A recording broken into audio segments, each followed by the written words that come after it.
Assalamualaikum warahmatullahi wabarakatuh. Innal hamdalillah nahmaduhu wa nasta'inuhu wa nastaghfiruh wa na'udzu billahi min shururi anfusina wa sayyiati a'malina.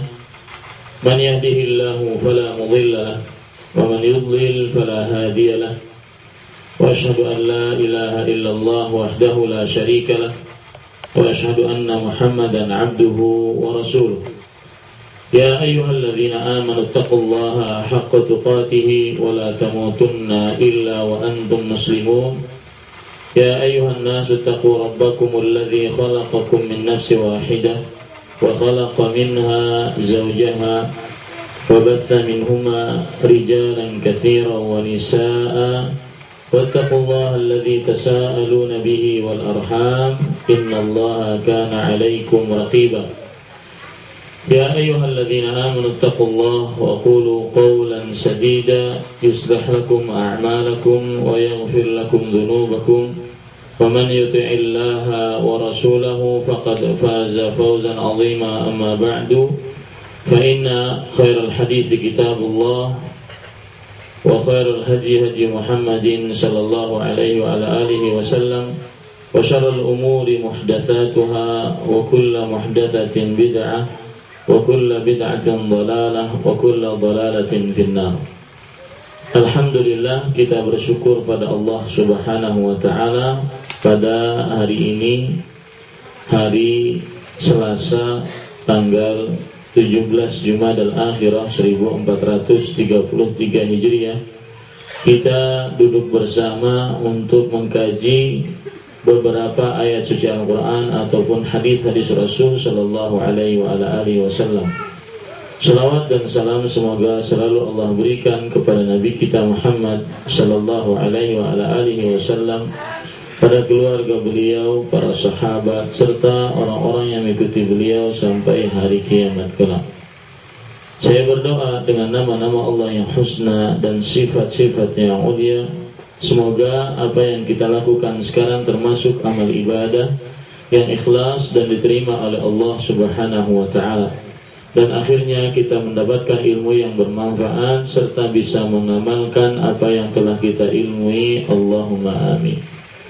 Bapak Ibu, saudara-saudara yang dimuliakan oleh Allah Subhanahu wa taala, atau khususnya ibu-ibu, saudari-saudari yang dimuliakan oleh Allah Subhanahu wa taala, pada kesempatan kali ini kita ingin membicarakan tentang sebuah permasalahan khusus yang berkaitan dengan perempuan. Sebuah permasalahan yang khusus berkaitan dengan perempuan. Dan permasalahan ini adalah permasalahan yang sangat penting, karena para ulama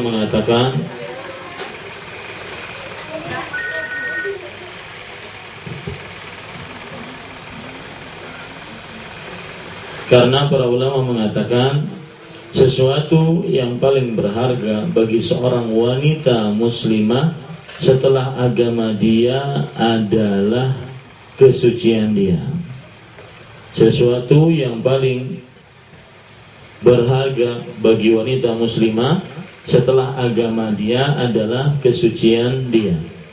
Nah, ibu-ibu, saudara-saudara yang dimuliakan oleh Allah Subhanahu wa taala, tema kita pada kesempatan kali ini adalah wahai istriku, janganlah berdandan kecuali di hadapan aku, yaitu di hadapan suami.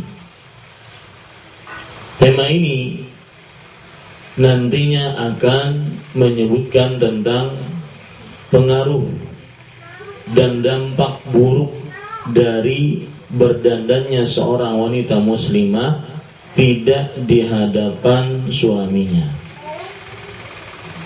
Jadi sekali lagi, ibu-ibu, saudari-saudari yang dimuliakan oleh Allah Subhanahu wa taala, tema ini akan menjelaskan nantinya dampak buruk dan pengaruh yang buruk ketika seorang wanita muslimah berdandan.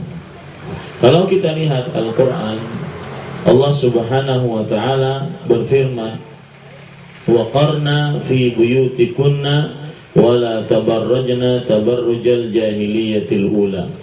Artinya, dan hendaklah kalian wahai para wanita muslimah tinggal di rumah-rumah kalian, dan janganlah kalian berdandan sebagaimana wanita muslimah, sebagaimana wanita-wanita zaman jahiliyah di zaman pertama berdandan. Surat Al-Ahzab ayat 33. Maksud dari ayat ini adalah para wanita muslimah diperintahkan untuk menjadikan rumah-rumahnya sebagai benteng yang paling kuat bagi dia. Dan juga di dalam ayat ini terdapat larangan wanita muslimah untuk berdandan sebagaimana wanita jahiliyah yang pertama berdandan. Bapak Ibu saudara-saudari yang dimuliakan oleh Allah Subhanahu wa taala, kalau kita perhatikan dalam bahasa Arab berdandan dengan kata at-tabarruj. Berdandan di dalam bahasa Arab disebut dengan at-tabarruj. At-tabarruj, kita ingin memahami berdandan dulu ini, sampai kita nanti bisa memahami janganlah berdandan kecuali di hadapan suami. Apa maksudnya berdandan? Secara etimologi bahasa, sebagaimana yang disebutkan oleh kitab Lisanul Arab, Kamus Bahasa Arab, berdandan atau dalam bahasa Arab at-tabarruj huwa ibda'ul mar'ati zinataha wa izharu wajhiha wa mahasini jayyidha lirrijal. Artinya, seorang wanita memperlihatkan zinahnya, memperlihatkan perhiasannya dan wajahnya dan kebaikan-kebaikan dari tubuhnya untuk lelaki. Ini namanya berdandan secara bahasa. Seorang wanita memperlihatkan perhiasan, wajah, dan kemolekan tubuhnya untuk para lelaki.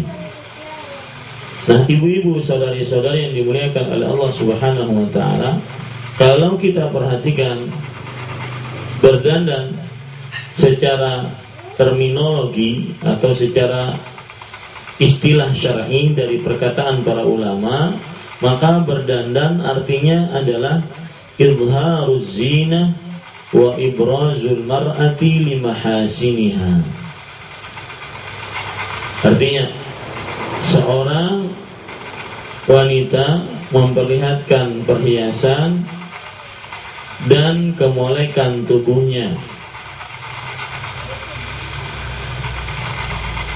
di hadapan laki-laki yang bukan mahramnya. Ya, di hadapan laki-laki yang bukan mahramnya. Hal ini sebagaimana juga yang dikatakan oleh Imam As-Suyuti rahimahullah ta'ala.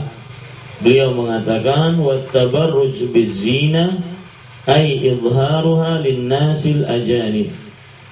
Berdandan, memperlihatkan perhiasan adalah seorang wanita memperlihatkan perhiasannya kepada orang-orang asing yang bukan mahram. Wa huwal madhmum, inilah yang tercela. Fa amma lizauj fala, adapun berdandan untuk suami maka tidak tercela. Nah, ini ibu-ibu, saudari-saudari yang dimuliakan oleh Allah Subhanahu wa taala, arti berdandan. Berdandan secara bahasa, saya ulangi, memperlihatkan perhiasan, kecantikan, dan kemolekan tubuhnya. Seorang wanita memperlihatkan kecantikan, perhiasan, dan kemolekan tubuhnya untuk lelaki. Adapun secara istilah syar'i adalah seorang wanita memperlihatkan kecantikan dan kemolekan tubuhnya di hadapan lelaki yang bukan mahramnya, atau dalam bahasa Arab al-ajanib, lelaki yang asing bagi dia, yang bukan mahramnya. Nah, saya ingin menjelaskan mahram bagi wanita itu ada berapa. Perhatikan baik-baik. Mahram bagi wanita yang pertama adalah suami. Mahram bagi wanita adalah suami. Yang kedua mahram bagi wanita dibagi menjadi dua. Mahram dari pertalian darah dan mahram dari perkawinan. Ya, mahram dari pertalian darah dan mahram dari perkawinan. Mahram dari pertalian darah seperti akar dari keturunan atau pertalian darah seorang wanita tersebut. Asal pertalian darah seorang wanita tersebut, siapa dia? Yaitu bapaknya, bapak dari wanita tersebut. Bapak, kemudian kakek, kemudian naik ke atas, datu, kemudian terus naik ke atas, yang penting lelaki. Nah, ini mahram bagi seorang wanita muslimah yang pertama dari sisi pertalian darah. Yang kedua yaitu cabang dari wanita tersebut. Cabang maksudnya adalah keturunan dia, anak lelaki wanita tersebut. Saya misalkan Zainab mempunyai anak namanya Ahmad, maka ini Ahmad adalah mahram bagi si Zainab. Ini yang kedua, jadi mahram bagi perempuan dari pertalian darah. Mahram bagi perempuan dari pertalian darah yang ketiga yaitu saudara-saudara lelaki perempuan tersebut. Seperti tadi Zainab mempunyai saudara lelaki namanya Abdullah, namanya Zaid, namanya Anang. Maka Abdullah, Zaid dan Anang ini adalah mahram bagi Zainab. Kenapa? Karena dia adalah saudara lelaki dari perempuan tersebut, dari Zainab. Yang keempat yaitu mahram bagi perempuan adalah anak dari saudara lelaki perempuan tersebut. Anak dari saudara lelaki perempuan tersebut, atau dalam bahasa Banjarnya disebut dengan kemenakan. Bahasa Indonesia disebut dengan keponakan. Keponakan dari saudara lelaki perempuan tersebut. Ini yang keempat. Jadi kalau seandainya Zainab seorang perempuan mempunyai saudara lelaki tadi yaitu Abdullah. Abdullah mempunyai anak. Anaknya bernama Susanto. Maka Susanto ini adalah keponakan bagi Zainab, dan Susanto bisa menjadi mahram bagi Zainab. Kemudian yang kelima yaitu mahram bagi perempuan adalah, ini penting kita mengetahui mahram karena dengan begini kita bisa membatasi diri kita, mana yang bisa diperlihatkan dandanan kita dan mana yang tidak bisa diperlihatkan dandanan kita, yaitu perempuan saya maksudkan. Yang kelima yaitu anak perempuan dari saudari anak lelaki dari saudari perempuan tersebut. Anak lelaki dari saudari perempuan tersebut. Misalkan Zainab mempunyai saudari. Saudari ini bernama Fatimah. Fatimah mempunyai anak namanya Anang. Maka anak Anang ini adalah keponakannya Zainab dari saudarinya, yaitu yang bernama tadi Fatimah.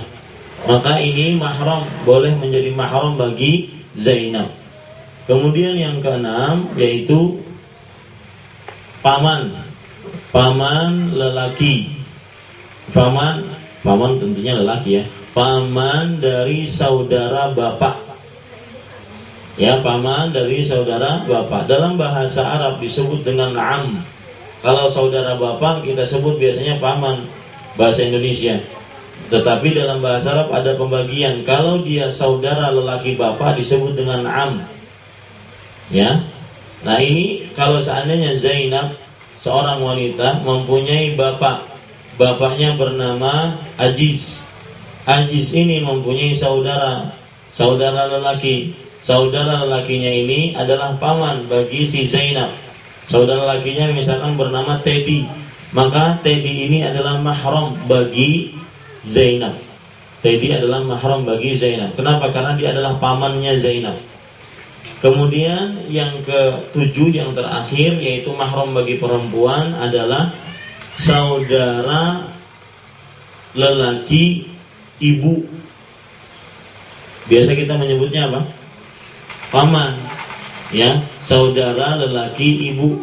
Ini juga disebut dengan paman. Maka ibu-ibu, saudari-saudari yang dimuliakan oleh Allah Subhanahu wa taala, saya beri contoh, Zainab seorang perempuan, dia mempunyai ibu, ibunya bernama Aisyah. Aisyah mempunyai saudara lelaki. Saudara lelaki Aisyah bernama Abdurrahman. Maka Abdurrahman ini statusnya dia paman bagi Zainab. Maka ketika Abdurrahman berhubungan dengan Zainab, artinya kemahraman, dilihat bahwasanya Abdurrahman adalah mempunyai hubungan mahram dengan Zainab. Nah ini kalau seandainya kita lihat mahram bagi wanita dari perkalian darah. Di sana ada mahram bagi wanita dari perkawinan. Mahram bagi wanita dari perkawinan. Yang pertama yaitu mahram bagi wanita dari perkawinan adalah mertua lelaki. Jadi seorang wanita yang nikah dengan seorang lelaki, maka seorang wanita ini mempunyai mertua. Seorang wanita ini mempunyai mertua. Nah, mertua lelaki dari wanita ini adalah mahram bagi perempuan. Ini kalau dilihat mahram bagi perempuan dari sisi perkawinan. Yang kedua, mahram bagi perempuan dari sisi perkawinan adalah menantu lelaki. Yang kedua adalah menantu lelaki. Ini Bapak Ibu saudara-saudari yang dimuliakan oleh Allah Subhanahu wa taala, menantu lelaki. Menantu lelaki ini misalkan seorang perempuan, dia bernama Zainab. Zainab anak perempuannya bernama Fatimah, menikah dengan Joko. Maka Joko ini adalah menantu bagi Zainab. Ya, menantu bagi Zainab. Maka menantu lelaki itu adalah mahram bagi seorang perempuan. Yang ketiga dari kemahramnya perempuan, mahramnya perempuan dari perkawinan adalah anak tiri. Anak tiri lelaki. Saya misalkan, kalau seandainya seorang perempuan nikah dengan duren, duda keren, mempunyai anak lelaki, maka ketika perempuan ini sudah menikah dengan duda tersebut yang mempunyai anak ini, maka anak lelaki ini otomatis menjadi mahram bagi ibu tirinya. Ya, bagi ibu tirinya. Kemudian yang keempat, yang terakhir, mahram bagi wanita dari sisi perkawinan yaitu bapak tiri. Saya beri contoh, misalkan ada seorang janda mempunyai anak perempuan. Janda yang bernama Zainab mempunyai anak perempuan yang bernama Aisyah. Zainab menikah dengan seorang lelaki yang bernama Anton misalkan. Nah, Anton ini adalah mahram bagi Aisyah, anak tirinya. Ya, bapak tiri itu adalah mahram bagi anak tirinya, perempuan.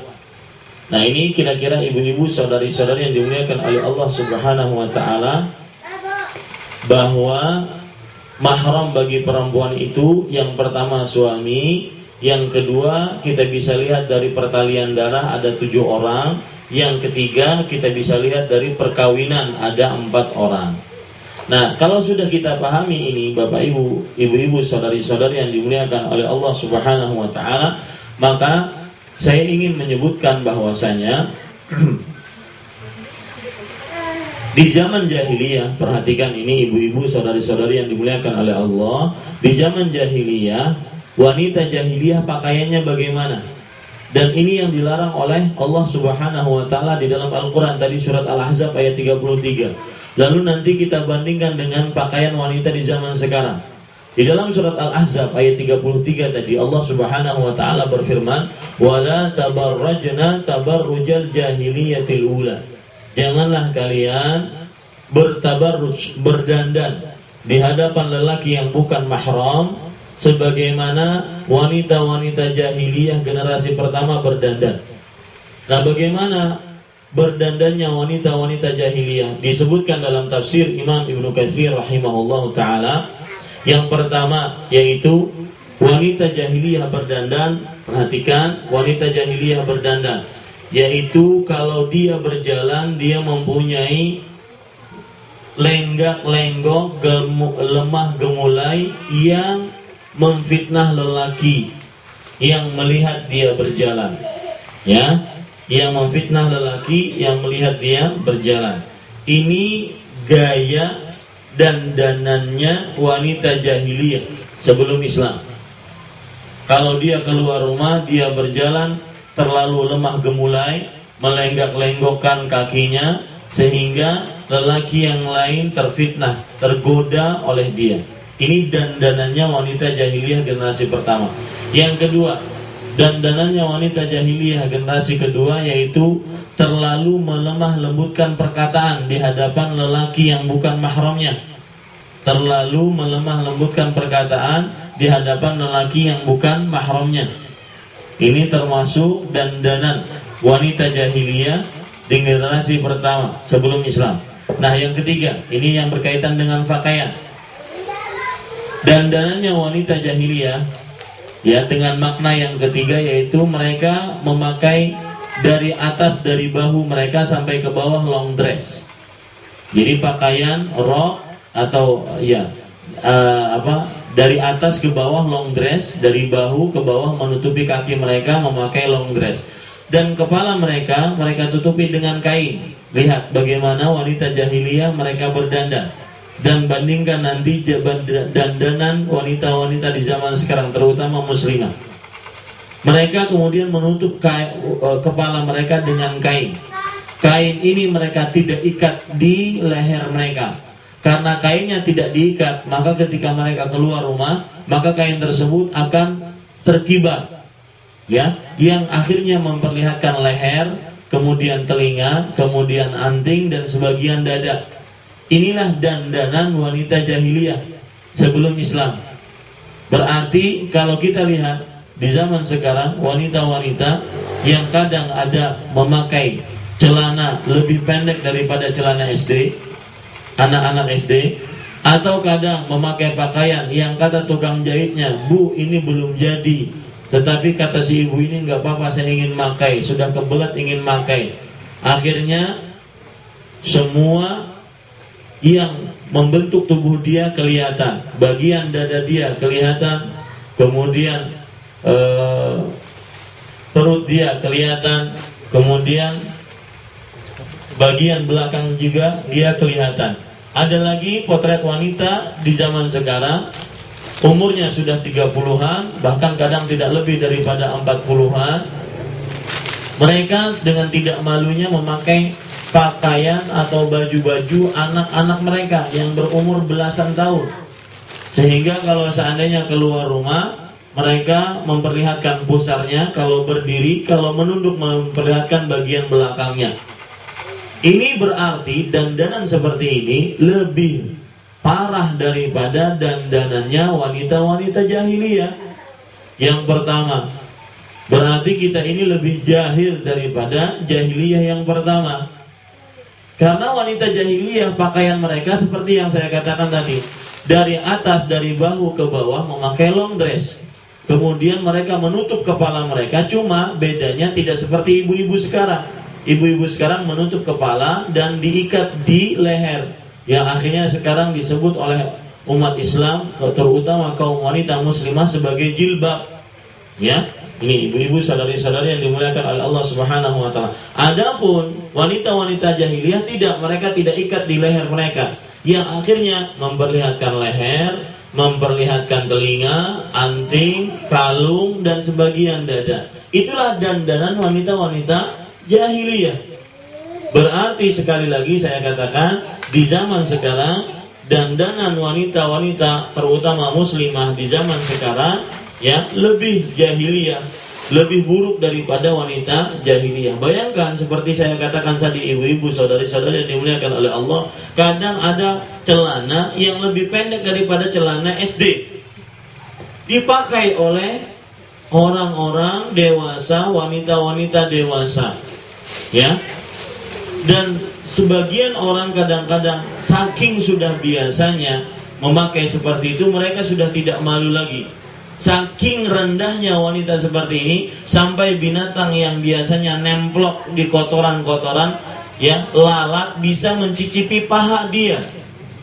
Nah, ini ibu-ibu, saudara-saudari yang dimuliakan oleh Allah Subhanahu wa taala, fenomena yang sangat harus kita jauhi dari kebiasaan-kebiasaan wanita-wanita muslimah yang berpakaian tidak sesuai dengan syariat Islam.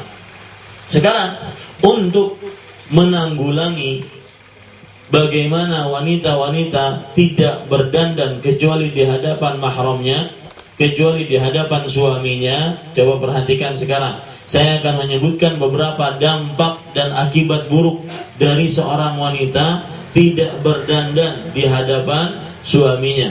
Yang pertama, wanita yang tidak berdandan di hadapan suaminya, atau wanita yang berdandan tidak di depan suaminya, itu lebih tepat ya. Wanita yang berdandan tidak di depan suaminya, maka ini yang pertama dampak buruknya, berarti wanita tersebut telah melakukan maksiat kepada Allah dan Rasulnya. Maksiat kepada Allah dan Rasulnya. Kenapa? Karena berdandan tidak di hadapan suami dilarang oleh Rasulullah Shallallahu Alaihi Wasallam, sebagaimana dalam sebuah hadis riwayat Imam Ahmad rahimahullahu taala, bahwasanya Muawiyah radhiyallahu anhu, seorang raja pertama dari para sahabat Nabi, ketika berada di Hims. Hims adalah sebuah kota di negara Suriah yang sekarang lagi kacau. Maka di dalam khutbahnya Muawiyah menyebutkan bahwasanya anna Rasulullah sallallahu alaihi wasallam harrama sab'ata asya, bahwa Rasulullah sallallahu alaihi wasallam telah mengharamkan 7 perkara. Mengharamkan 7 perkara. Perhatikan pengharaman yang hal-hal yang diharamkan oleh Rasul sallallahu alaihi wasallam. Kemudian kata Muawiyah radhiyallahu anhu, inni uballighukum dzalik, aku beritahukan hal itu kepada kalian, 7 itu. Wa anhaakum anhu, dan aku larang kalian untuk mengerjakan 7 perkara tersebut. Minhunna an-nauh, yang pertama yaitu terlalu meratapi mayat dari keluarga yang meninggal. Jadi seorang yang ditinggal mati oleh orang yang dicintainya, dia terlalu meratapi. Maka ini adalah yang dilarang oleh Rasul sallallahu alaihi wasallam. Yang kedua, wasya'ar, yaitu wanita-wanita yang menggundul rambut akibat mendapatkan musibah, seperti ditinggal wafat oleh keluarga yang dia cintai. Wat tasawir, yaitu menggambar-gambar makhluk hidup. Ini dilarang oleh Rasul sallallahu alaihi wasallam. Yang ketiga, yang keempat, wat tabarruj, dan berdandan tidak di hadapan suami. Ini juga dilarang di dalam agama Islam. Wa juludus siba', dan memakai kulit-kulit dari binatang buas. Maka ini perhatikan, sekarang banyak beredar dompet dari kulit, tas dari kulit, ya, peci, topi dari kulit, kemudian hal-hal yang lainnya yang berasal dari kulit. Maka perlu kita perhatikan apakah itu berasal dari kulit binatang buas atau tidak, karena ini dilarang oleh Rasul sallallahu alaihi wasallam. Kemudian yang kelima, wadzahab, ya, emas, dilarang bagi laki-laki dari umat Nabi Muhammad sallallahu alaihi wasallam. Wal harir, yang ketujuh, tadi yang keenam ya, yang ketujuh yaitu sutra. Dilarang bagi laki-laki, bagi umat Nabi Muhammad SAW untuk memakai sutra. Nah, dari sini ibu-ibu, saudara-saudari yang dimuliakan oleh Allah Subhanahu wa taala, kita pahami bahwasanya Rasulullah SAW melarang untuk berdandan tidak di hadapan suami. Ya, kalau seandainya seseorang yang dilarang oleh Rasulullah SAW mengerjakan sesuatu lalu dia kerjakan, berarti dia sudah bermaksiat. Dan kalau dia sudah bermaksiat, maka lihat bagaimana orang yang bermaksiat kepada Rasulullah SAW. Dalam sebuah hadis riwayat Imam Bukhari dari Abu Hurairah radhiyallahu anhu, Rasulullah SAW bersabda, "Kullu ummati yadkhuluna al-jannah illa man aba." setiap umatku akan masuk ke dalam surga kecuali orang yang enggan. Jadi di sana ada dari umat-umat Rasul sallallahu alaihi wasallam yang enggan untuk masuk ke dalam surga. Lalu para sahabat Nabi radhiyallahu anhum bertanya, "Ya Rasulullah, man ya'ba?" Wahai Rasulullah sallallahu alaihi wasallam, siapa yang enggan masuk ke dalam surga? Maka Nabi Muhammad sallallahu alaihi wasallam menjawab, "Man ata'ani dakhalal jannah wa man 'asani faqad aba." Siapa yang mentaatiku maka dia sungguh masuk ke dalam surga, dan siapa yang bermaksiat kepadaku maka sungguh dia telah enggan. Wanita-wanita yang dilarang oleh Rasul sallallahu alaihi wasallam untuk bertabarruj, berdandan tidak di hadapan suaminya, mereka langgar itu, maka berarti dia sudah enggan untuk masuk dalam surga. Berarti secara tidak langsung dia sudah mendaftarkan dirinya untuk tidak masuk ke dalam surganya Allah Subhanahu wa ta'ala. Nah ini ibu-ibu, dampak yang paling pertama ketika seseorang tidak mau atau ketika seseorang berdandan tidak di hadapan suaminya, berarti dia sudah bermaksiat kepada Allah dan Rasulnya, yang menyebabkan dia secara tidak langsung enggan untuk masuk ke dalam surganya Allah Subhanahu wa ta'ala. Bapak ibu saudara-saudari yang dimuliakan oleh Allah Subhanahu wa ta'ala, dalil yang lain yang menunjukkan bahwasanya tabarruj, berdandan di hadapan yang bukan suami, berdandan tidak di hadapan suami dilarang oleh Rasul sallallahu alaihi wasallam. Sebuah hadis riwayat Imam An-Nasa'i dari Abdullah bin Mas'ud radhiyallahu anhu, beliau bercerita, anna Nabi sallallahu alaihi wasallam kana yakrahu 10 khisal. Nabi Muhammad sallallahu alaihi wasallam pernah membenci 10 sifat yang tercela.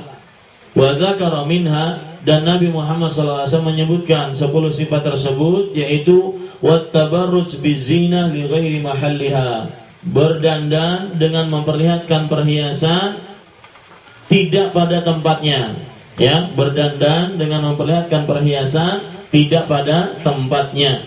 Dan tidak pada tempatnya, kata Imam As-Suyuti rahimahullahu ta'ala, adalah tidak di depan suami, ya, tidak di depan suami. Ini juga menunjukkan bahwasanya wanita yang berdandan tidak di depan suaminya, berarti dia sudah bermaksiat kepada Allah dan Rasulnya, yang dengan itu dia mendaftarkan dirinya masuk ke dalam nerakanya Allah Subhanahu wa ta'ala. Dampak buruk yang kedua, berdandan tidak di hadapan suami berarti dia sudah mengerjakan dosa besar. Ya, berarti dia sudah mengerjakan dosa besar.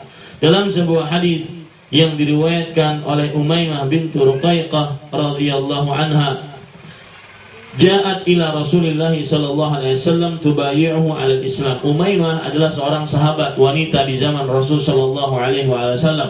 Wanita ini yang bernama Umaymah mendatangi Rasulullah sallallahu alaihi wasallam untuk membaiat beliau di dalam Islam, atau di atas Islam.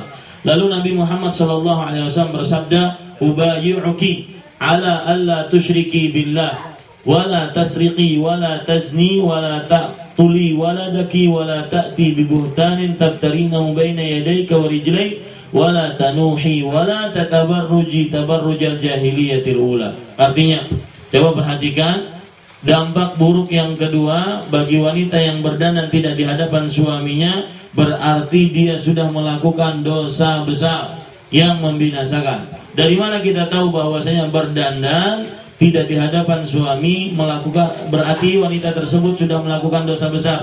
Coba perhatikan hadis tadi, ketika Umaymah radhiyallahu anha ingin membaiat Rasul sallallahu alaihi wasallam, maka Rasulullah sallallahu alaihi wasallam membaiat. Kata beliau, "Aku baiat engkau wahai Umaymah agar tidak menyekutukan Allah." Satu. Yang kedua, tidak mencuri.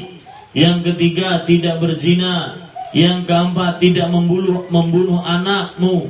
Yang kelima, tidak datang dengan sesuatu yang dusta, yang dia dustakan antara kedua tangan dia dan kedua kaki dia. Yang keenam, dan tidak melakukan perbuatan meratapi mayat yang terlalu berlebih-lebihan. Yang ketujuh, janganlah engkau berdandan sebagaimana dandanannya wanita-wanita jahiliyah di zaman pertama. Ibu-ibu, saudara-saudari yang dimuliakan oleh Allah Subhanahu wa ta'ala, perhatikan hadis ini tadi. Rasul Shallallahu Alaihi Wasallam membaiat Umaymah dan menyebutkan beberapa dosa besar, yaitu dosa syirik, dosa mencuri, berzina, membunuh anak, kemudian melakukan dosa dengan tangan atau kedua kaki, kemudian meratapi mayat, dosa meratapi mayat terlalu berlebih-lebihan, dan yang ketujuh yaitu berdandan sebagaimana dandanannya wanita jahiliyah pertama. Ini menunjukkan bahwasanya berdandan tidak di hadapan suami adalah merupakan dosa besar. Dan ibu-ibu, saudari-saudari yang dimuliakan oleh Allah Subhanahu wa taala, orang yang cerdas adalah orang yang apabila berhadapan dengan sebuah dosa, apalagi itu dosa besar, maka dia harus hati-hati untuk mengerjakannya. Dan saya ingin katakan kepada ibu-ibu, saudari-saudari di sini, bahwasanya ketahuilah syariat Allah tidak akan pernah menyengsarakan manusia. Ini bagi yang masih sulit untuk memakai jilbab, untuk memakai pakaian yang sesuai dengan syariat Islam, maka harus diyakini dengan sebaik-baiknya bahwa syariat Allah tidak akan pernah menyengsarakan manusia. Syariat Allah tidak akan pernah menyengsarakan manusia. Ini ibu-ibu, saudari-saudari yang dimuliakan oleh Allah Subhanahu wa taala. Mungkin ada sebagian wanita muslimah ketika dia ingin memakai pakaian sesuai dengan syariat Islam, maka dia mengatakan, panasnya, aduh terlalu pengap, terlalu banyak pakaian wanita muslimah menyulitkan. Maka ketahuilah bahwasanya apa yang disyariatkan oleh Allah Subhanahu wa taala tidak akan pernah menyengsarakan wanita muslimah, ya, terutama ini dalam perkara jilbab. Kemudian yang ketiga, dampak buruk dari seorang wanita muslimah yang berdandan tidak di hadapan suaminya, dampak buruknya adalah berdandan tidak di hadapan suami mendatangkan laknat dari Allah Subhanahu wa taala. Laknat artinya, ini perhatikan ibu-ibu, saudari-saudari, jika baca hadis ataupun baca Al-Qur'an di sana terdapat kata-kata laknat, maka laknat maksudnya adalah dijauhkan dan diusir untuk mendapatkan rahmat Allah Subhanahu wa taala. Dijauhkan dan diusir untuk mendapatkan rahmat Allah Subhanahu wa taala. Berdandan tidak di hadapan suami berarti mendatangkan laknat dari Allah. Maksudnya berarti mendatangkan untuk diusir dan dijauhkan dari rahmat Allah Subhanahu wa taala. Dalilnya apa? Coba perhatikan dalam sebuah hadis yang diriwayatkan oleh Imam At-Tabarani dari Abdullah bin Amr radhiyallahu anhuma, Rasulullah sallallahu alaihi wasallam bersabda, "Sayakunu fi akhir ummati nisaun kasiyat 'ariyat." Akan terjadi di akhir umatku wanita-wanita yang memakai pakaian tetapi telanjang. Perhatikan ini, ibu-ibu, saudari-saudari yang dimuliakan oleh Allah Subhanahu wa taala. Inilah bentuk dari salah satu bentuk dari wanita berdandan tidak di hadapan suaminya, yaitu memakai pakaian tetapi telanjang. Nanti saya akan sebutkan apa maksudnya daripada wanita memakai pakaian tapi telanjang. Kata Rasul sallallahu alaihi wasallam, akan ada di akhir umatku wanita-wanita yang memakai pakaian tapi telanjang. Ala ru'usihinna ka'asnimatil bukh. Di atas kepala mereka seperti punuk-punuk unta. Il'anuhunna fa innahunna mal'unat. Laknatlah wanita-wanita seperti itu. Sesungguhnya mereka adalah wanita-wanita yang terlaknat. Nah, ibu-ibu, saudari-saudari yang dimuliakan oleh Allah Subhanahu wa taala, saya ingin menjelaskan di sini apa maksud daripada wanita-wanita yang memakai pakaian tetapi telanjang. Wanita-wanita yang memakai pakaian tetapi telanjang maksudnya adalah, pertama, wanita yang menutup sebagian tubuhnya dan sebagian yang lain dibiarkan terbuka. Ini maksudnya wanita memakai pakaian tetapi telanjang. Seperti yang saya ceritakan tadi, sebagian tubuhnya mungkin dari dadanya sampai bawahnya tertutup, tetapi punggungnya, pundaknya, bahkan sebagian dadanya terbuka. Kemudian juga lehernya terbuka, kemudian juga kepalanya terbuka. Ini maksud daripada wanita memakai pakaian tetapi telanjang. Itu maksud yang pertama. Maksud yang kedua, wanita memakai pakaian tetapi telanjang adalah sebagaimana dijelaskan oleh Imam Nawawi rahimahullah dalam kitab beliau Syarah Sahih Muslim, bahwa Wanita yang memakai pakaian tetapi telanjang, maksudnya wanita yang memakai pakaian tetapi tipis menerawang. Wanita yang memakai pakaian tetapi tipis menerawang. Ini sama saja. Kenapa? Karena akan memperlihatkan warna kulitnya, memperlihatkan bentuk tubuhnya. Ini tafsiran yang kedua, wanita memakai pakaian tetapi telanjang. Yang ketiga, wanita memakai pakaian tetapi telanjang, maksudnya adalah wanita yang selalu memperhatikan model-model duniawi, seperti model bulu mata, model kuku, model pakaian, model ini, model itu. Dia senantiasa hanya memperhatikan dunianya saja. Tetapi kalau dilihat dari ibadahnya nol, maka ini termasuk daripada tafsiran wanita yang memakai pakaian tapi telanjang. Hanya memperhatikan perkara duniawi, tapi kalau dilihat dari sholatnya senantiasa terlalu terlambat, bahkan sering meninggalkan sholat. Kalau dilihat dari puasanya juga seperti itu. Kalau dilihat dari zakatnya, tidak mau bayar zakat padahal sudah sampai nisab dan melalui 1 haul. Kemudian kalau seandainya dilihat dari tingkah lakunya, senantiasa dia tidak menunjukkan kepada agama Islam. Maka kalau seandainya dilihat dari sisi ibadahnya kosong. Inilah maksud daripada wanita-wanita yang memakai pakaian tetapi telanjang. Maksud yang keempat, wanita-wanita yang memakai pakaian tetapi telanjang adalah wanita-wanita yang tidak pandai bersyukur terhadap pemberian suami. Senantiasa suaminya disalahkan, senantiasa mengeluh terhadap pemberian suami. Ini wanita-wanita yang memakai pakaian tetapi telanjang. Kemudian Nabi Muhammad SAW menjelaskan tadi, ala ru'usihinna kasnimatil buktil ma'ilah. Nah, ini penting. Ini termasuk perawatan kecantikan bagi wanita muslimah. Saya pernah mengisi kajian dengan judul merawat kecantikan bagi wanita muslimah sesuai dengan Al-Quran dan Sunnah Nabi Muhammad SAW. Nah, ibu-ibu, saudari-saudari yang dimuliakan oleh Allah Subhanahu wa taala, maksud daripada di atas kepala-kepala mereka terdapat punuk-punuk unta, maksudnya adalah wanita-wanita di zaman jahiliyah mereka melipat-lipatkan kain di kepala mereka sehingga menumpuk kain tersebut di atas kepala mereka, sehingga jika mereka nunduk maka akan seperti punuk unta yang melenggak-lenggok. Ya. Nah, ada juga tafsiran yang kedua, yaitu mereka mengumpulkan rambut dan rambut mereka tersebut mereka kumpulkan di tengah kepala antara dua telinga, dan kalau dia menunduk maka itu seperti punuk unta. Meskipun ibu pakai jilbab, kalau seandainya ibu mengumpulkan rambut tersebut di tengah kepala, maksudnya di tengah kepala antara dua telinga, maka kalau ibu lagi menunduk maka itu akan seperti punuk unta. Lihat saja yang sekarang seperti itu. Ya, ini dilarang di dalam agama Islam.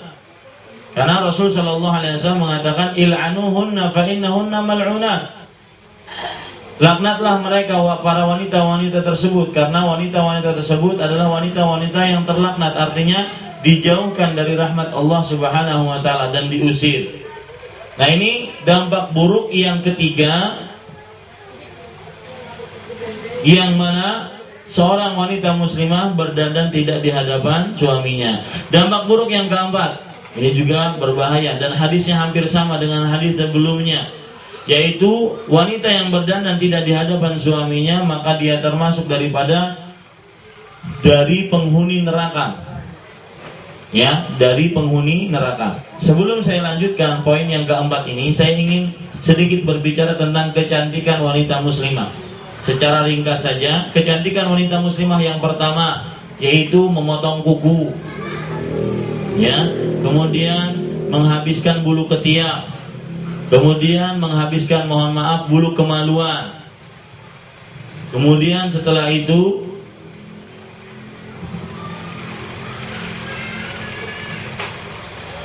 untuk perkara dari wajah, misalkan rambut dulu, maka rambut para sahabat-sahabat Nabi radhiyallahu anhum, kebiasaan mereka, rambut perempuan di zaman mereka adalah panjang. Dan inilah identitas bahwasanya dia adalah seorang wanita, bahwasanya rambutnya panjang, ya. Kemudian masalah rambut juga diharamkan seorang wanita muslimah untuk melakukan hair extension, yaitu menyambung rambut, dan termasuk di dalamnya memakai sanggul ketika nikahan atau ketika kondangan. Ini termasuk haram dalam agama Islam. Kenapa? Karena Rasulullah SAW bersabda, la'anallahu al-wasilah wal mustawsilah. Allah melaknat wanita-wanita yang menyambung rambut dan wanita-wanita yang meminta disambungkan rambutnya. Ya. Sekarang apalagi seperti yang saya bilang tadi, di salon-salon mereka menerima jasa hair extension, yaitu menyambung rambut dengan rambut yang asalnya pendek disambung dengan rambut yang disambung dengan rambut yang lain sehingga menjadi panjang. Ini diharamkan dalam agama Islam. Kemudian yang berkaitan dengan rambut juga seperti yang kita bicarakan tadi, yaitu seorang wanita muslimah rambutnya tidak boleh dia kumpulkan di tengah, ya, diharamkan dia mengumpulkannya di tengah. Kemudian kalau seandainya dia menunduk, dia seperti punuk-punuk unta, kepalanya tersebut seperti punuk-punuk unta. Makanya ibu-ibu yang sekarang mungkin masih seperti itu, mohon dilepaskan. Ya, ini nanti seperti punuk-punuk unta karena dilaknat oleh Allah Subhanahu wa taala. Dan seorang muslimah yang cerdas ketika berhadapan dengan dosa besar, dia senantiasa harus berpikir panjang untuk melakukan atau terjerumus ke dalam dosa besar tersebut. Kemudian termasuk kecantikan wanita muslimah, alis. Ya, dilarang juga kita mengerik alis kita.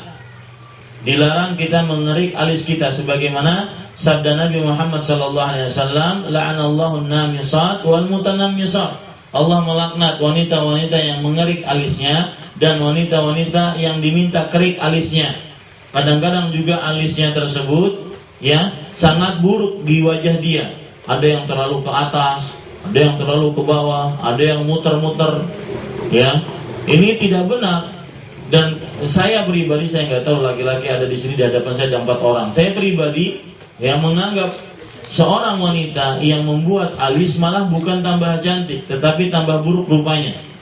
Dan ibu-ibu, saudari-saudari yang dimuliakan oleh Allah Subhanahu wa taala harus paham bahwasanya kenapa hal-hal tersebut dilarang. Salah satu sebabnya adalah sebagaimana dalam hadis Abdullah bin Mas'ud radhiyallahu anhu yang diriwayatkan oleh Imam Ahmad, al-mughayyirat li khalqillah. Mereka wanita-wanita yang merubah ciptaan Allah Subhanahu wa taala, yang merubah ciptaan Allah Subhanahu wa taala. Kemudian ibu-ibu, saudari-saudari yang dimuliakan oleh Allah Subhanahu wa taala, termasuk daripada permasalahan kecantikan wanita muslimah adalah gigi. Gigi yang dilarang oleh Rasul sallallahu alaihi wasallam adalah al-mutafallijat lil husn. Wanita-wanita yang merenggangkan giginya untuk karena kecantikan.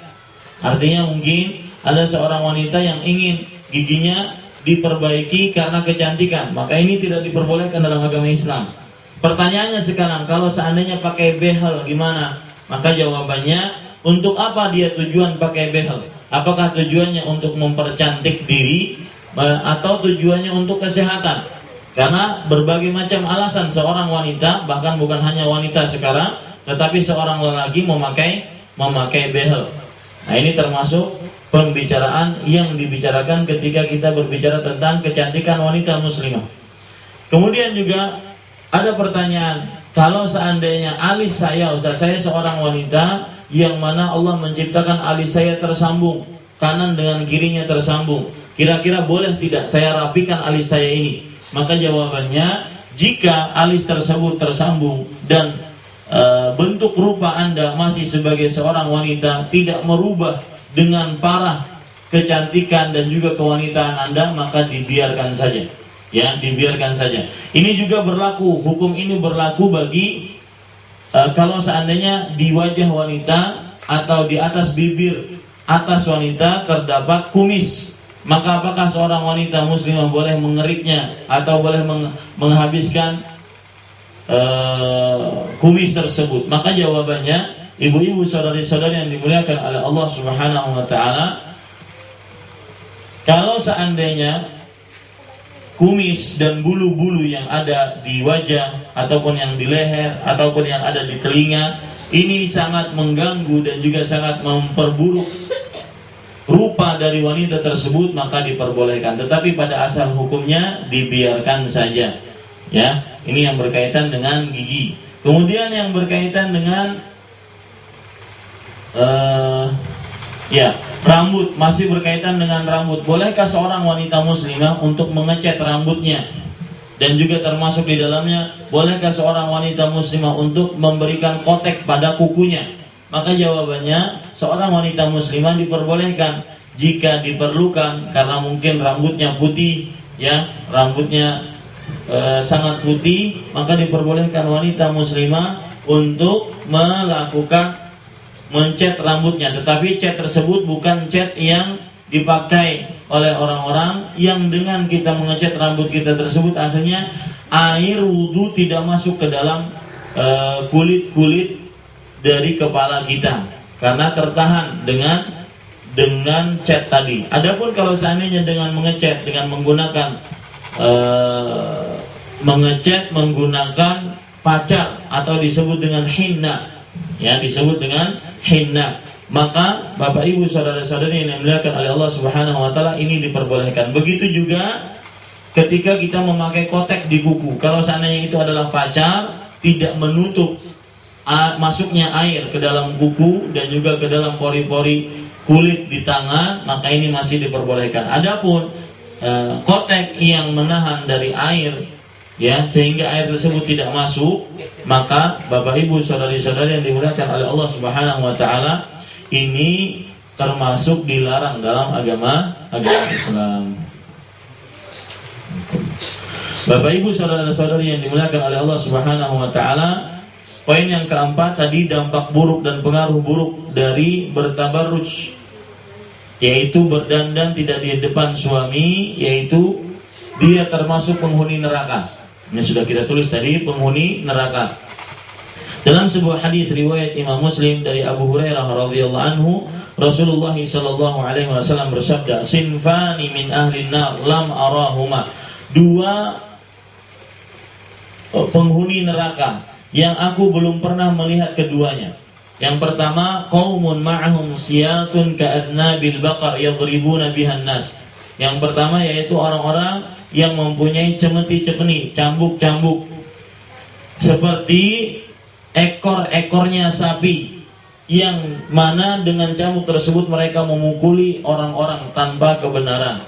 Kemudian yang kedua, nisaun kasiyat 'ariyat, wanita-wanita yang memakai pakaian tetapi telanjang, mumilat ma'ilat. Nah, ini termasuk kecantikan perempuan juga. Mumilat, salah satu maknanya adalah mereka memakai atau menyisir rambut mereka, para wanita menyisir rambut mereka, ya, dengan cara sisirannya wanita-wanita pekerja seks komersial.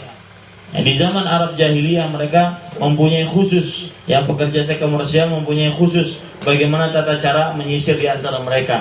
Nah, jika diikuti, maka ini termasuk daripada hal yang diharamkan oleh Allah Subhanahu wa taala. Ma'ilat artinya adalah menggoda para lelaki. Ru'usuhunna ka'asnimatil bukhtil ma'ilah. Artinya kepala-kepala mereka seperti punuk-punuk unta yang miring.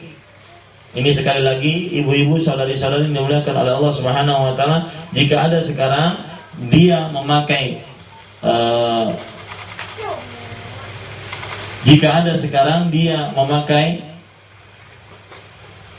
wanita-wanita memakai kain yang dilipat-lipat di atas kepalanya, maka dia akan seperti punuk unta yang miring. Ya, dia akan seperti punuk unta yang miring. Kata Rasul sallallahu alaihi wasallam, wanita seperti ini la yadkhulnal jannah wa la yajidna rihaha wa inna rihaha la yujadu min masirati kadza wa kadza.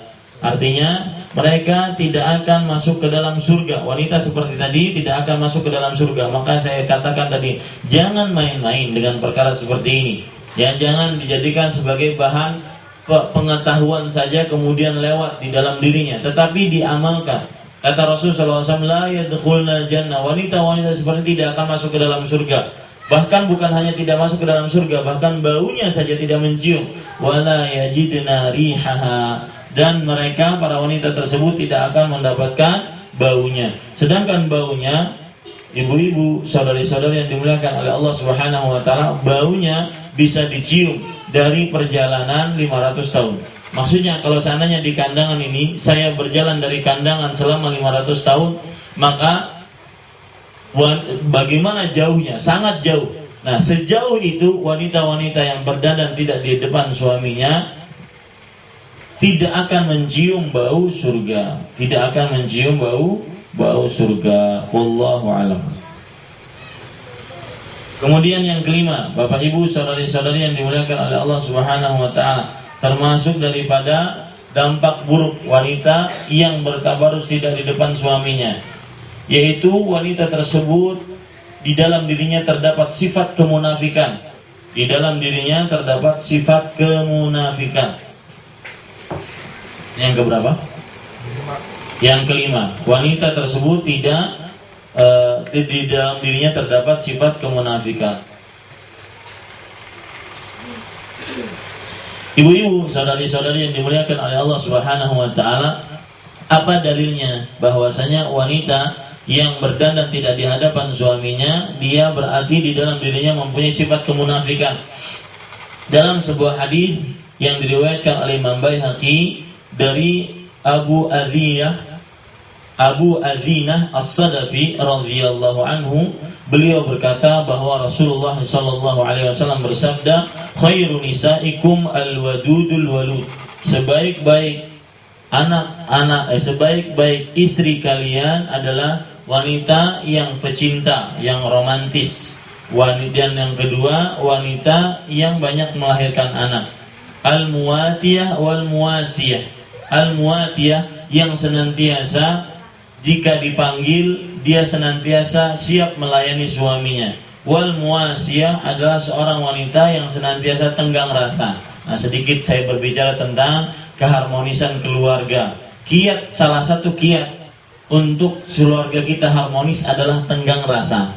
Jika misalkan si suami datang dari kantor, maka aturannya si suami tersebut ingin disambut oleh istrinya dengan senyum, kemudian dengan beberapa minuman ataupun dengan beberapa makanan. Maka pada waktu itu si suami melihat, ya, jangankan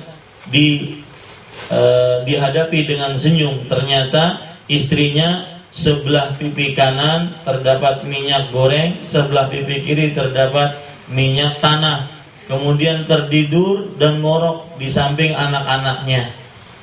Nah, ini seorang suami semestinya tenggang rasa. Oh, dia merasakan bagaimana istrinya ternyata tidak diam saja di dalam rumah, tetapi dia sudah bekerja semaksimal mungkin, ya, maka dia harus tenggang rasa, istri saya sekarang lagi kecapean, ya. Seperti itu pula saya sering memperingatkan kepada para suami. Kadang kalau kita pikir istri itu adalah koki yang paling luar biasa di dunia. Kenapa? Karena setiap harinya minimal 3 hari sekali, 3 kali sehari, tiga kali sehari dia harus menyediakan makanan untuk suaminya dengan menu yang berbeda-beda, dan itu setiap hari. Dan dia sudah bersuamikan dengan suami tersebut puluhan tahun. Koki mana yang ada di dunia seperti itu? Di restoran mana yang ada di dunia seperti itu? Maka kadang-kadang si istri, kalau saya pikir, saya sering melihat seorang istri, ya, dia bisa depresi apalagi kalau seandainya suaminya lidahnya itu rewel. Lidahnya rewel, sedikit-sedikit marah, kemudian kalau tidak nyaman dia keluar rumah sambil banting pintu. Ini tidak tenggang rasa kepada istrinya, ya. Maka ibu-ibu, saudari-saudari dan juga bapak-bapak yang dimuliakan oleh Allah Subhanahu wa taala, salah satu kiat yang paling utama ini disebutkan dalam Al-Qur'an, bahwasanya tenggang rasalah antara suami dan istri. Si suami memahami keadaan istri, si istri memahami keadaan suami. Ya, dalilnya apa? Allah Subhanahu wa taala berfirman, "Walahunna mithlul ladzi 'alaihinna bil ma'ruf." Dan bagi para wanita memiliki hak sebagaimana mereka memiliki kewajiban.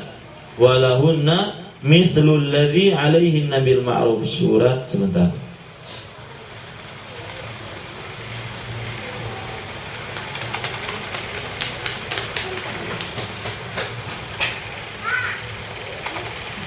Ya sebentar Bu, saya carikan biar nanti kita bisa menyampaikan kepada yang lain.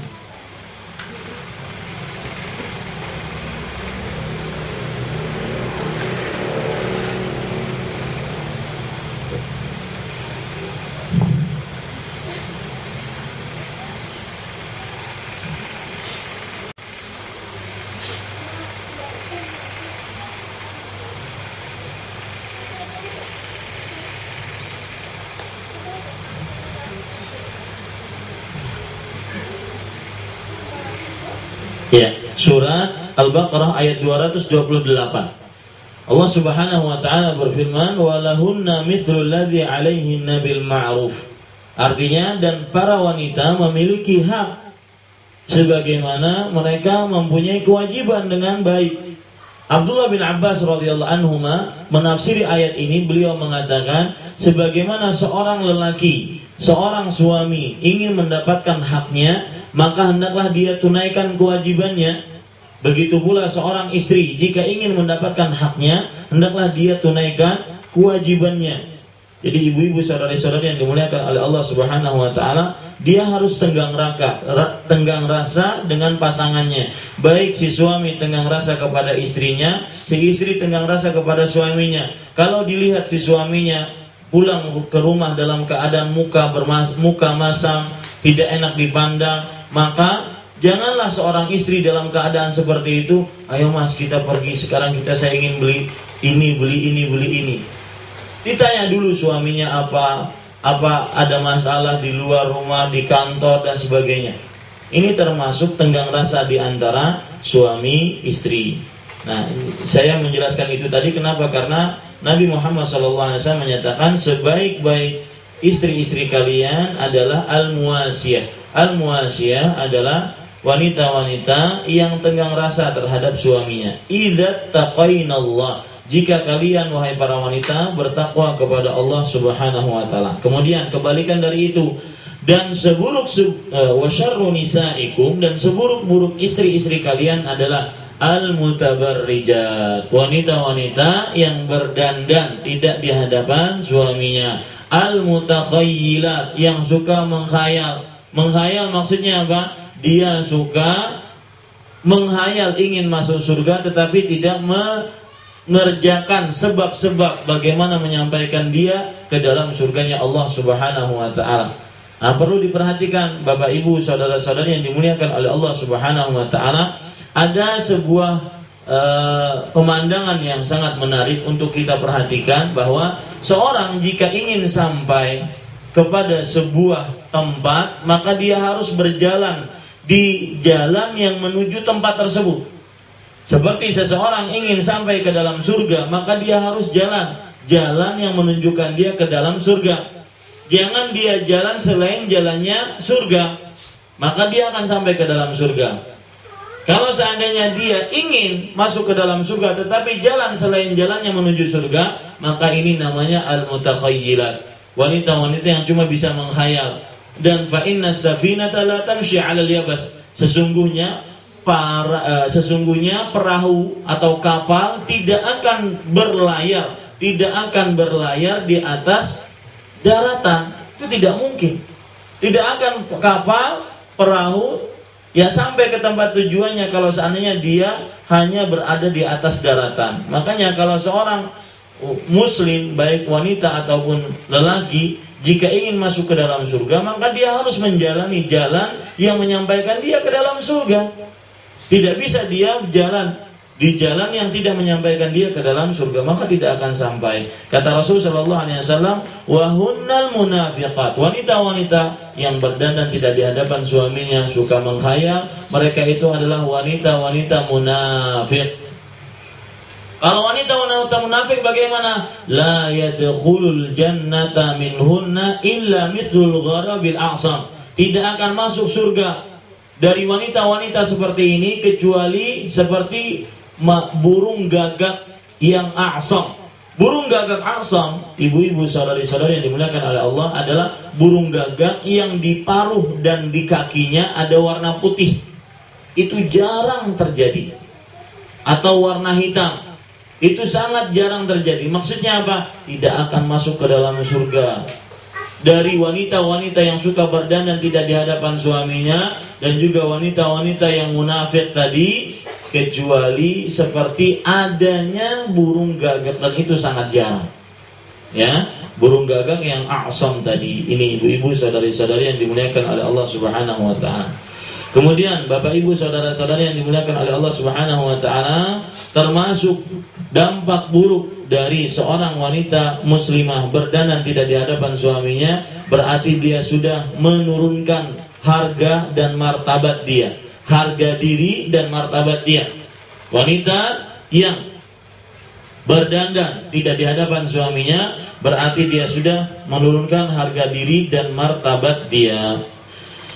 Dalilnya apa? Ibu-ibu, saudari-saudari yang dimuliakan oleh Allah Subhanahu wa taala, dalam sebuah hadis riwayat Imam Ahmad dari Aisyah radhiyallahu anha, Rasulullah sallallahu alaihi wasallam bersabda, "Ayyuma imra'atin wada'at thiyabaha fi ghairi baiti zawjiha faqad hatakat sitra ma bainaha wa bainallahi 'azza wa jalla." Wanita mana saja yang melepaskan pakaiannya tidak di rumah suaminya atau di selain rumah suaminya, maka sungguh dia telah menghancurkan hubungan dia antara dia dengan Allah Subhanahu wa taala. Wanita seperti ini telah menurunkan derajatnya. Wanita seperti ini telah menurunkan harga dirinya. Yang terakhir, ibu-ibu, saudari-saudari yang dimuliakan oleh Allah Subhanahu wa taala, wanita yang berdandan. Yang keberapa itu, Pak? Yang ketujuh, yang terakhir, wanita yang berdandan tidak di hadapan suaminya, berarti dia mengikuti ajarannya iblis. Yang berdandan tidak di hadapan suaminya, dia mengikuti ajarannya iblis. Ini kadang-kadang saya memperhatikan, kalau lagi kondangan itu kadang-kadang mempelainya kalah dibandingkan orang yang undangannya. Subhanallah. Ada di pipi kanannya hijau, biru, kuning, merah, putih, pelangi. Dan suaminya juga bersifat dayuth. Dayuth itu adalah lelaki yang membiarkan istrinya melakukan perbuatan maksiat. Seakan-akan secara tidak langsung keadaan suaminya dengan menggandeng istrinya, dia katakan, "Nih, istri saya yang paling cantik." Ini suami dayuth yang diancam oleh Rasulullah SAW, tidak akan dibicarai, tidak akan disucikan, tidak akan diampuni dosanya, dan bagi mereka siksa yang pedih nanti pada hari kiamat. 4 hukuman bagi lelaki dayuth. Ya. Nah, ingat ibu-ibu, saudari-saudari yang dimuliakan oleh Allah Subhanahu wa taala, wanita yang bertabarruj, berdandan tidak di hadapan suaminya, mengikuti ajarannya iblis. Iblis itu apa ajaran dia? Membuat wanita dan lelaki telanjang. Dan itu yang dilakukan oleh iblis kepada siapa? Kepada Nabi Adam dan Hawa alaihi wassalam. Ketika iblis menggoda Nabi Adam dan Hawa alaihi wassalam untuk memakan pohon yang orang awam menyebutnya disebut dengan pohon khuldi, sebagaimana yang disebutkan dalam surat Al-A'raf ayat 20. Silahkan baca surat Al-A'raf ayat 20. Mudah-mudahan ibu-ibu mempunyai waktu, ya Bu ya, punya waktu. Kadang sebagian orang punya waktu untuk nonton TV, nonton sinetron, nonton acara-acara musik, bahkan kadang-kadang punya waktu untuk berlangganan koran. Tapi giliran baca Quran nggak punya waktu katanya. Ya, nonton acara-acara masak-masak, nonton sinetron dan macam-macamnya, punya waktu dia. Tapi giliran baca Quran yang satu hurufnya diganjar dengan 10 kebaikan, maka dia katanya tidak mempunyai waktu. Itulah yang disebut dengan prioritas terbalik. Mengagungkan atau mengutamakan sesuatu yang tidak pantas untuk diutamakan. Nah, syaitan di dalam, atau iblis di dalam surat Al-A'raf ayat 20, Allah Subhanahu wa taala menceritakan fawaswasa lahuma syaitan. Maka syaitan atau iblis mengganggu keduanya, Adam dan Hawa. Untuk apa? Liyubdiya lahuma ma wuriya anhuma min sawatihima. Agar iblis memperlihatkan dari keduanya, dari Nabi Adam dan Hawa, aurat mereka, kemaluan mereka. Makanya setelah makan dari pohon khuldi tersebut, akhirnya Adam dan Hawa alaihi wassalam pun dalam keadaan telanjang. Berarti wanita mana saja yang berdandan tidak di hadapan suaminya, dan berdandan di hadapan suami itu seperti apa? Pakai apa saja, yang penting suami kita senang. Mau nggak pakai pakaian, mau pakai pakaian yang paling minim, yang penting suami kita senang. Itu namanya berdandan tidak di hadapan suami. Nah ini kalau dipakai atau berdandan tidak di hadapan suami berarti mengikuti ajaran iblis. Kita sering juga mengatakan bahwasanya sebagian wanita di zaman sekarang lebih parah daripada wanita jahiliyah. Kadang-kadang pakaian yang aturannya hanya dipakai di dalam kamar mandi, dia pakai di tengah pasar, dia pakai di tengah pertemuan-pertemuan resmi. Ini merupakan kebiasaan ajaran dari iblis. Nah ini yang ulun sampaikan. Bisa ulun sampaikan apa yang baik dari Allah Subhanahu wa taala. Mohon maaf karena terlalu cepat, karena waktunya pendek ya, dan materinya agak panjang. Setelah ini juga kita akan membahas tentang pertanyaan-pertanyaan dari ibu-ibu sekalian. Yang jelas, hati-hati ketika kita berhadapan dengan dosa besar, maka tidak mudah ya. Seorang wanita muslimah yang cerdas harus benar-benar memikirkan bahwasanya ini adalah dosa besar, dan dosa besar tidak mudah, tidak seperti dosa-dosa lainnya. Dosa kecil saja kita tidak boleh meremehkannya, apalagi dosa besar. Karena para ulama diantaranya syair bahasa Arab mengatakan la tahqiranna saghiratan innal jibala minal hasa. Jangan kalian remehkan sebuah dosa yang kecil. Sesungguhnya gunung itu terdiri dari bebatu-batuan yang kecil. Gunung yang besar yang kita lihat sangat besar tersebut ternyata terdiri dari bebatuan yang kecil. Makanya jangan sampai kita meremehkan dosa kecil, apalagi dosa besar. Ini yang bisa ulun sampaikan. Kalau ada pertanyaan silahkan. Wallahu a'lam. Ya, atau keringatan biasa dengan maskernya gitu untuk kesehatan rambut niatnya. Iya. Apa hukumnya? Ya, kalau kerimbat di salon, kalau perempuan yang mengkerimbat atau yang punya salonnya adalah perempuan dan melakukan aktivitas salonnya adalah perempuan, maka tidak mengapa. Seorang wanita muslimah, bahkan saya mengatakan wanita muslimah yang melakukan perawatan rambut untuk berdandan di hadapan suaminya, maka ini dianjurkan. Seperti memelihara rambutnya, tapi jangan keterlaluan. Kadang untuk kerimbat dia melalaikan tugas utamanya, yaitu melayani suami, ya, kemudian mendidik anak. Ini untuk kerimbat kadang-kadang 2 jam, 3 jam, 4 jam, 5 jam. Suami pulang gak ada masak. Suami pulang tidak ada istrinya. Ditanya di mana? Di tempat kerimbat. Nah, ini tidak benar, ya ibu-ibu saudara. Boleh seorang wanita, bahkan diwajibkan seorang wanita untuk berdandan di hadapan suaminya, ya, agar terjadi keharmonisan antara suami. Karena kalau seandainya ada seorang lelaki pernah cerita sama saya, lebih tepatnya mengadu, Ustaz, istri saya itu nggak romantis, Ustaz. Kenapa? Karena maksud dia, istri dia itu tidak pernah melakukan sesuatu yang romantis menurut dia.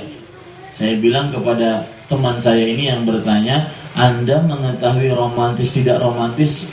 Saya tahu jawabannya. Kenapa? Karena Anda sering membandingkan. Kita tidak mungkin mengetahui bahwasanya itu adalah romantis, itu tidak romantis kalau kita tidak membandingkan. Oh, ternyata benar. Yang bertanya ini sering lihat sinetron. Ya, dia mau istrinya seperti yang ada di sinetron tersebut. Ya, ini ibu-ibu saudari-saudari yang dimuliakan oleh Allah Subhanahu wa taala. Pertanyaan. Ya. Jadi tidak mengapa seorang wanita kerimbat ataupun bahkan sampai rebonding, ya, bahkan sampai rebonding, mengkeritingkan atau meluruskan rambut, insya Allah tidak mengapa, asalkan tidak merubah dari ciptaan Allah Subhanahu wa taala, seperti menambah, ya, atau menyambung rambut, ini tidak diperbolehkan dalam Islam. Ya, cuma seperti yang saya katakan tadi, kegiatan di salon tersebut dengan beberapa catatan. Di antaranya yang melakukan itu pada kita adalah seorang wanita juga.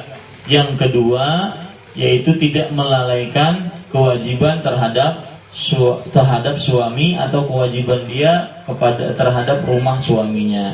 Wallahu a'lam. Pertanyaan selanjutnya, bagaimana cara kita menimbulkan rasa cinta, takut dan harap kepada Allah ketika kita beribadah agar ibadah kita bisa diterima oleh Allah Subhanahu wa taala? Bapak Ibu saudara-saudari yang dimuliakan oleh Allah Subhanahu wa taala, kita harus benar-benar mengenal bahwa ibadah ini yang menerima hanya Allah Subhanahu wa taala. Maka dengan begitu kita akan bisa beribadah dengan rasa, 3 rasa. Yang di 3 rasa ini adalah rukun ibadah: harap, takut, dan cinta. Ya, harap, berharap ibadah kita diterima; takut ibadah kita tidak diterima; yang ketiga, cinta, kita mengerjakan ibadah ini bukan terpaksa, tetapi karena memang kita cinta kepada Allah Subhanahu wa taala. Jadi kiatnya adalah menimbulkan rasa cinta, takut, dan harap. Kita harus mengetahui bahwasanya ibadah ini diterima oleh Allah Subhanahu wa taala atau tidak. Nah, ini yang akan menimbulkan rasa cinta, harap, dan takut kita kepada Allah Subhanahu wa taala. Karena orang ahli ibadah banyak, Bu. Ahli baca Quran, ahli sembahyang, ahli puasa, ahli masjid, ahli ilmu banyak, tetapi yang diterima amal ibadahnya hanya orang-orang yang bertakwa kepada Allah Subhanahu wa taala. Allah Subhanahu wa taala berfirman, "Innama yataqabbalullahu minal muttaqin." Sesungguhnya Allah menerima hanya dari orang-orang yang bertakwa. Wallahu a'lam. Silakan yang lain mungkin. Cukup.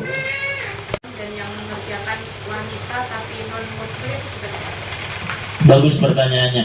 Apa aurat wanita muslimah di hadapan wanita non muslim? Maka jawabannya terjadi perbedaan pendapat di antara ulama. Ada yang mengatakan aurat wanita muslimah di hadapan wanita kafir seperti di hadapan wanita muslimah juga. Ini pendapat pertama. Seperti di hadapan wanita muslimah juga, ya.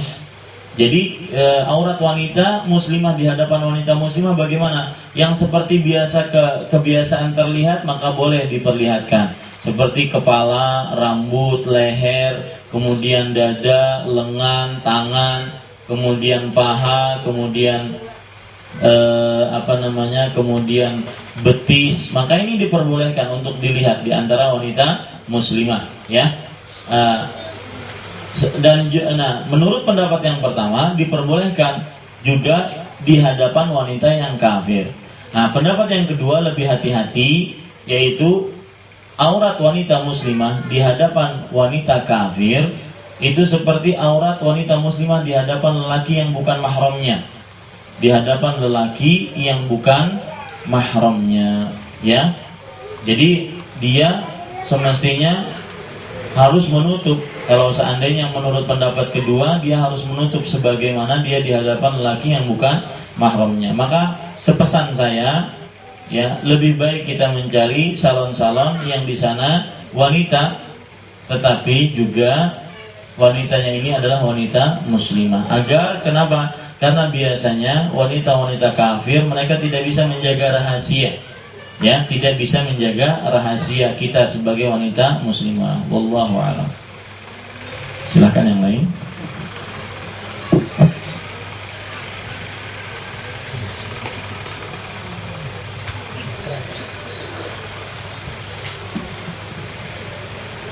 Cukup.